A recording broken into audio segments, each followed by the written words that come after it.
Yes. It's FM with the digital stuff added. Oh, I thought it was just a phase modulated carrier.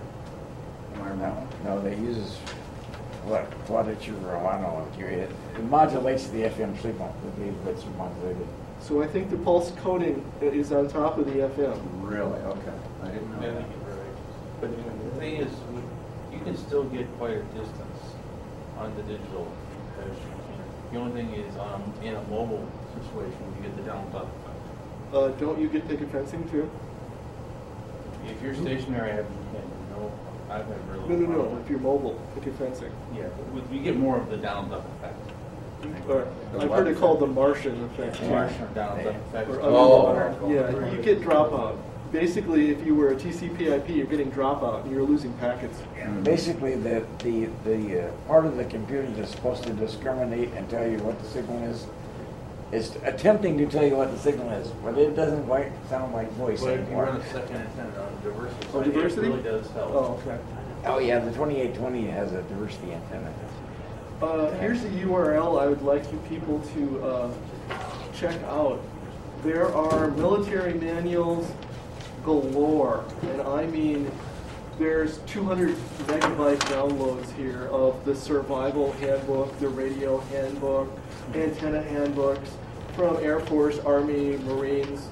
Very good stuff for actual, how do you make this work while your antennas are being shot at by the enemy? How do you make field repairs? And I wanted to get some idea of field repairs.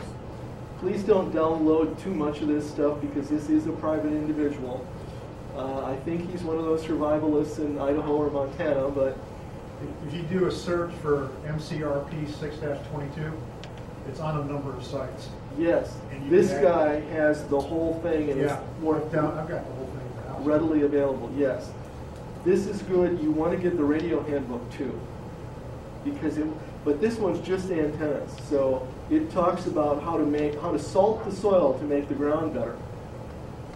Yeah, as long as the EPA doesn't catch it. Well, It there's works fine. well, you put the latrine there too. Is another way to do it. Yeah, but then there's a little Yeah, it gets potential in more means than one word. The potential there. Great field. It lists how to use found objects to make insulators or how to repair your antennas. So I wanted you to look at this because it's got some interesting stuff. Like how to fix a broken whip antenna. What happens if this is enamel coated, so if it broke, I could easily just put the two ends together, wrap some wire around it. Once I've scraped the enamel off so I get a good electric bond. It's going to be slightly shorter, so it's not going to tune as well, but hey, what's SWR compared to not getting out at all? So if you're in an emergency, you can even take a coat hanger and you can put it in here, cut it to the right length, cut it to a quarter wavelength, cut it, and it will work. It's not going to work the best, it's going to work. You're going to be able to get out. So just because your antenna's broken doesn't mean your radio doesn't work. Just because it's an emergency, you should be able to have battery power. You should have your battery backup for all these things. In Mars, we get extra points. In fact, we get double credit for checking in on emergency power. And considering where I live in West Oregon Electric's efficiency, and I use emergency power a lot. And so I have 4 Trojan T105s in series parallel. So they're each 6-volt batteries. I put them in series so I get 12 volts, and put them in parallel so I get more power. I can hold my key down at 100 watts for about a week. And since I don't want to, that's just one da. And it's good for direction finding. That would be popular. Then you'll get the pink note. Yeah, that's QRSSS. But if you want to have emergency power, you might want to look at getting some gel cells. The Trojan T105s are flooded lead acid, but I have them covered. And I don't move those things because they're heavy. You don't move them very often. This is not for going out anywhere. This is for making sure that all of my 4 rigs need to work at any given time. Right now I have an antenna switching problem because, well, I have 6 meters, which works on 3 of the rigs, HF, which works on 5 of the rigs, then I have 2 meters, which works on 3 of the rigs, and then I have 5 HF antennas and 3 UHF antennas. How do I switch all this? You need a patch panel. And I need to have multiple antennas working on multiple rigs simultaneously. I have A combiner? I have 2 switches which work into each other, and the UHF has another switch panel. It's a mess. But wire antennas can be repaired quite easily too. I've seen Ernie's set up sometime in the field, and you have them wrapped around, and any spare baling wire? Well, a friend if of you mine- have to change the length of the wire, you know, it's easy to add a piece of wire on the end of it. A friend of mine in New Mexico loads up the fence right next to him. It's not an electric fence, it's just a regular staple fence and a wood pole, but there's about 8 miles of it, so he uses that for a nice long wire antenna. He's on the middle of the mountain range in the Manzano Mountains, so he gets a great takeoff angle. Works fine for him.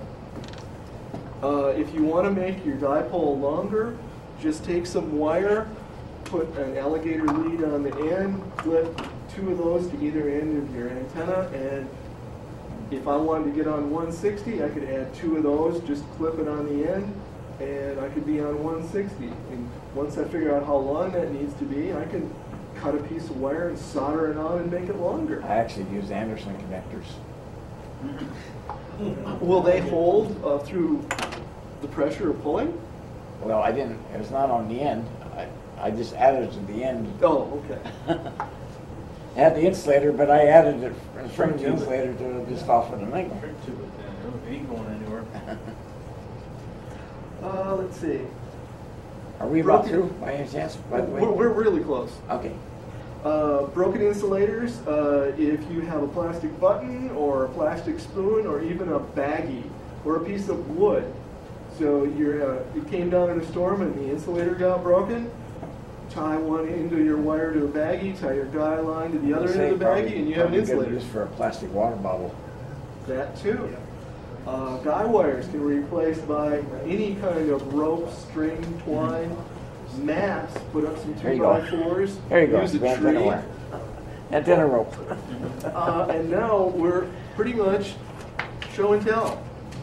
So I think everybody's shown everything else. I haven't seen some of this. So Richard, it's your turn to talk. I didn't bring it necessarily to show. It was if you wanted to hook up an antenna and just look at the beams or something of it, or Okay. Here's a couple of antennas.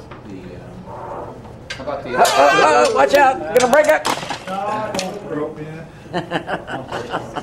I survived that slow windstorm 2 years ago. Change the polarization though. Yeah. Now you're ready for it. How are those locked periodic dipole arrays? How efficient are they? Compared to say Yagi. This is a long periodic. So log periodic is nowhere close to it. No. It isn't No. You're comparing apples and donuts. in terms of what, just efficiency or? Yes. What you're doing here is you're using a few of those at any frequency. You're not using all of them. And they're not, you don't have the directive, you don't have the amplification effect, the gain effect as you do with the Yeah, basically what happens is the RF goes in and says, I don't like that one. Oh, that one's a little better. Oh, that's the one I want. It uses that one. It does have some directional capability, but Well, they claim, I think, 3 dB gain at 2 meters, I think, on that. That's not a lot, but, before anybody leaves, I want to get any sort of questions, comments, critiques, because I'm going to write this up and put it on a website. This whole thing is going to have notes underneath it, so if you want to add anything, please tell me. Because last time I was told that somebody didn't ask me a question, and I'm going, well, I can't read your mind, so. So,